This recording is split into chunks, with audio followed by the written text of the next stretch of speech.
ငါစပါးကင်းကိုကြည့်ဖြုတ်ပိုးတွေကြာတာတွေ့ရမလားအေးဒါဒုက္ခဖိုက်တာစိတ်နဲ့နှိမ်နှင်းရတယ်ကွာ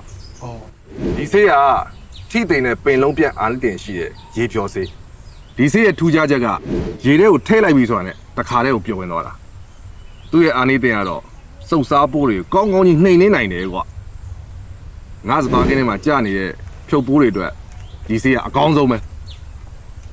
နှံဆုပ်ပိုးကြလာရောဒုက္ခပရိုလူဖန်ဆေးကိုသုံးကွာကျက်သွန်မိတ်ပိုးရောဘာရောဂါကိုသုံးဒါဆိုရင်ရွှေခ ्यू ကြလာရောရွှေစနေကင်းကိုသုံးရတယ်